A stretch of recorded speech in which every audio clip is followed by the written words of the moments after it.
오늘은 출애굽기 1장 말씀 통해서 출애굽의 시대적 배경에 대해서 같이 살펴보고 은혜 나누겠습니다.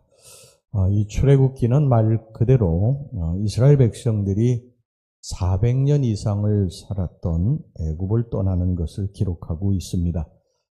적은 수의 가족이 그 땅에 들어갔는데 후에 거대한 민족이 되었습니다. 야곱과 그의 후손들은 애굽의 고센 땅에 거하게 되었습니다. 그곳에서 요셉이 살아있는 동안 약 71년간 모든 영화를 누리며 편안한 삶을 살았습니다. 그러나 요셉이 110세를 일기로 죽음의 이스라엘인들의 편안한 삶은 끝났습니다. 요셉을 알지 못하는 왕이 등극을 해서 고센 땅에 거주하는 이스라엘인들을 주목하기 시작을 한 것입니다. 이스라엘 사람들은 그때까지 기하급수적으로 인구가 늘어났고 드디어 애굽의 위협적인 존재가 되었습니다. 요셉이 죽기까지는 요셉의 그늘에서 그의 보호를 받으며 편안하게 지냈지만 요셉이 죽은 다음에는 그들을 보호해 줄 방어막이 없게 된 것입니다. 요셉을 알지 못하는 왕 바로는 드디어 이스라엘인들을 괴롭히기 시작을 했습니다. 10절, 11절 말씀 보겠습니다. 자, 우리가 그들에게 대하여 지혜롭게 하자. 두렵건대 그들이 더 많게 되면 전쟁이 일어날 때에 우리 대적과 합하여 우리와 싸우고 이 땅에서 나갈까 하노라 하고 감독들을 그들 위에 세우고 그들에게 무거운 짐을 지어 괴롭게 하여 그들에게 바로를 위하여 국고성 비동과 람셋을 건축하게 하니라. 이스라엘인들이 그동안에 편안하게 살았던 모든 것들, 풍족하게 살았던 모든 것들, 번영을 누리며 살았던 모든 것들, 이런 것들은 다 사라지고, 괴로움과 고통과 눈물의 마를 날이 없게 됐습니다. 아침에 일어나면 심한 노역으로 인해서 해가 질 때까지 매질을 당하면서 일을 해야 됐습니다. 애굽인들은 그들이 할 수 있는 한 힘을 다해서 이스라엘 사람들을 괴롭혔어요. 14절 보겠습니다. 어려운 노동으로 그들의 생활을 괴롭게 하니 곧 흙 이기기와 벽돌 굽기와 농사의 여러 가지 일이라. 그 시키는 일이 모두 엄하였더라. 그러나 이스라엘 사람들은 학대를 받으면 받을수록 더욱 뭉쳤고 또 강해졌어요. 12절 보겠습니다. 그러나 학대를 받을수록 더욱 번성하여 퍼져나가니 애굽 사람이 이스라엘 자손으로 말미암아 근심하여. 그러자 바로가 이제 두 번째 방법을 사용을 합니다. 그것은 산파를 이용해서 이스라엘 남자들의 씨를 말리는 그런 방법이었어요. 15절 보겠습니다. 애굽 왕이 히브리 산파 십부라라 하는 사람과 부하라 하는 사람에게 말하여.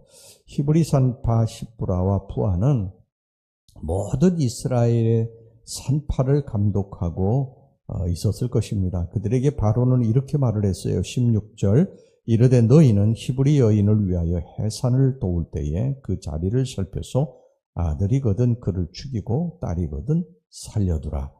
바로의 명령에 의해서 히브리 산파는 아이가 태어날 때 가까이에서 잘 살피고 아이의 성별을 구분해서 산의 아이면 아이의 생명을 즉각 없애버리게 되어 있었습니다.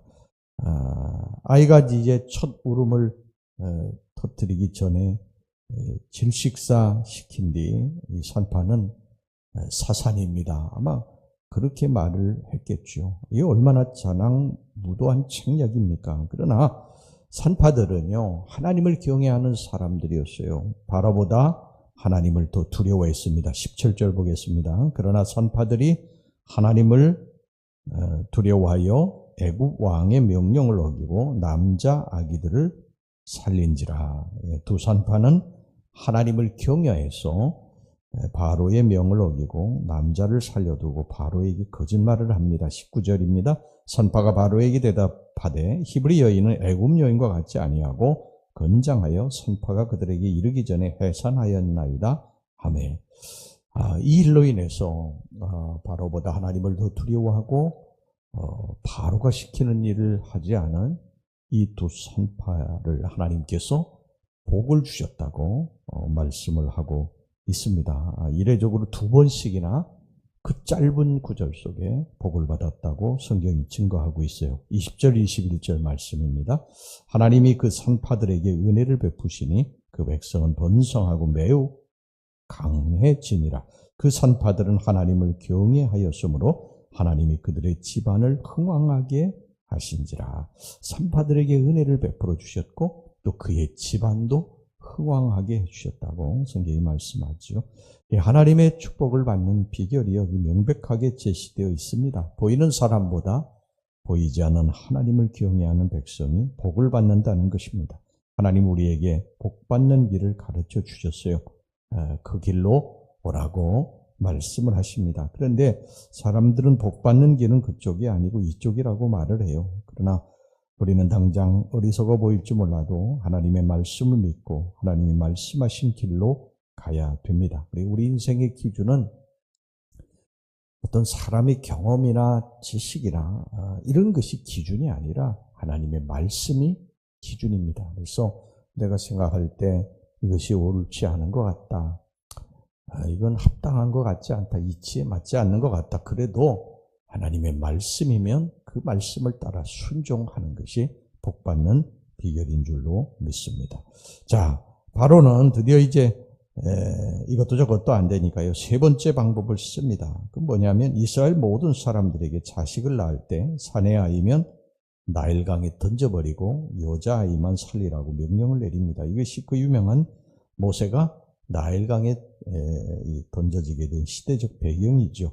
우리는 여기서 아주 몇 가지 중요한 하나님의 음성을 들을 수 있는데, 첫 번째, 이스라엘 백성들이 약 70년간 누리던 번영과 축복, 또 안정, 이것이 무너진 것은 또 다른 하나님의 새로운 축복의 전주곡입니다. 여러분, 창세기 15장 13절 14절 말씀을 보면요, 이렇게 말씀을 하고 있어요. 여호와께서 아브라함에게 이르시되 너는 반드시 알라. 내 자손이 이방에서 객이 되어 그들을 섬기겠고 그들은 400년 동안 내 자손을 괴롭히리니 그들이 섬기는 나라를 내가 징벌할지며 그 후에 내 자손이 큰 재물을 이끌고 나오리라.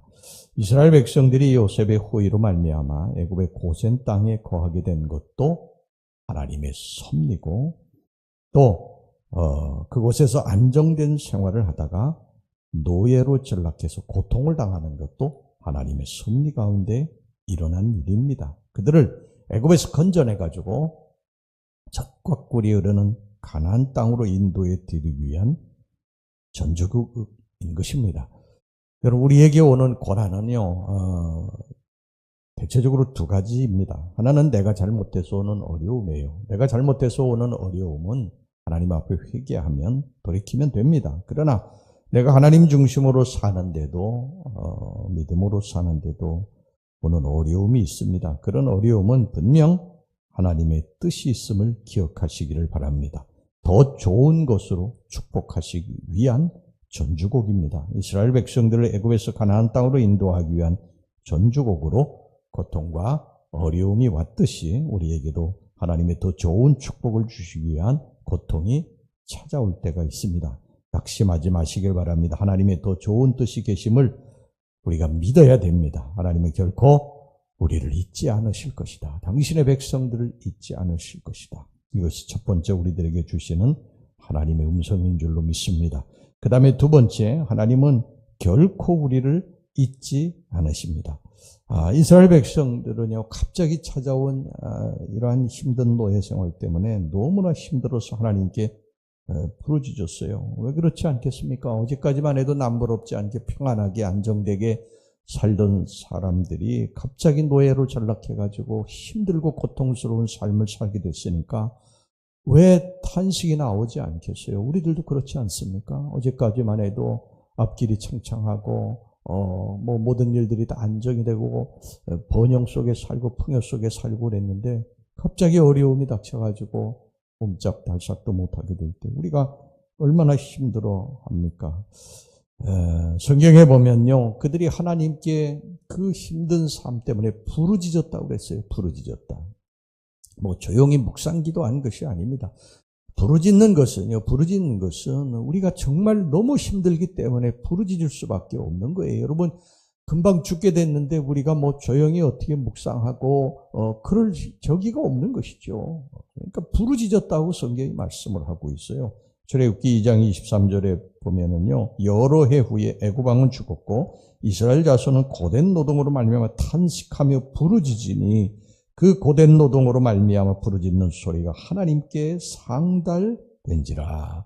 하나님께 올라갔다는 게 부르짖는 소리가, 그 부르짖는 살려달라고, 하나님 살려달라고 하는 부르짖는 소리가 하나님 앞에 상달이 됐다. 상달은 윗상자에 도달할 달자 아닙니까? 위로 도달했다는 게 하나님이 그것을 들으셨다는 것입니다. 들으신 것뿐만이 아니에요. 출애굽기 3장 7절을 보면요, 여호와께서 이르시되 내가 애굽에 있는 내 백성의 고통을 분명히 보고 그들의 감독자로 말미암아 부르짖음을 듣고 그 근심을 알고 보고 듣고 알았다고 그랬습니다.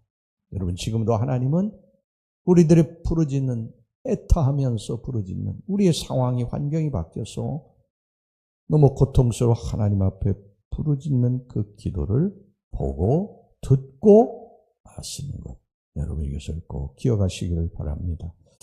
여러분, 힘들고 어려울 때 하나님 멀리 계시는 것처럼 느껴질 때가 참 많습니다. 우리가 기도하는데, 오랫동안 기도하는데 아무 문제도 해결이 안 되고 답답하고 캄캄하고 그런 생각이 많이 들 거예요. 하나님이 내 일에 전혀 관심도 없으시구나, 그런 생각이 들 수도 있습니다. 여러분, 이게 사탄에게서 오는 거짓말입니다. 하나님은 내 형편과 처지를 너무나도 잘 아세요. 보고 듣고 아셨다. 하나님의 은혜와 축복이 내가 짜놓은 시간표대로 혹 여러분이 기도하는 방법대로 오지 않을 수도 있어요. 그러나 하나님의 구원은 최선의 때에 최선의 방법으로 우리에게 찾아올 줄로 믿습니다. 하나님은 당신의 백성들을 버리지 아니하실 것입니다. 하나님은 지금 여러분들의 형편과 처지, 무엇 때문에 부르짖어 기도하는지, 무엇 때문에 탄식하는지 다 알고 계십니다. 하나님을 믿으시길 바랍니다. 하나님의 때에 하나님의 방법대로 하나님이 여러분을 젖과 꿀이 흐르는 가나안 땅으로 인도해 드리실 줄로 믿습니다. 기도하겠습니다. 하나님 아버지, 우리가 지금 힘들고 어려운 일을 겪는 것은 이스라엘 백성들을 애굽의 안정된 생활에서 고통을 주신 것은 또 새로운 젖과 꿀이 흐르는 가나안 땅으로 인도해 드리기 위한 전주국이라고 오늘 말씀을 하고 있습니다. 우리가 이 힘든 상황에서 하나님 앞에 부르짖을 때 하나님이 그걸 다 들으시고 알고 우리들의 형편과 처지를 다 아시고 그리고 그곳에서 우리를 건져내실 것이라고 말씀하셨사오니 우리 성도님들 낙심하지 말고 오직 주만 바라보며 믿음으로 나아가게 주시옵소서. 예수님의 이름으로 기도하옵나이다. 아멘.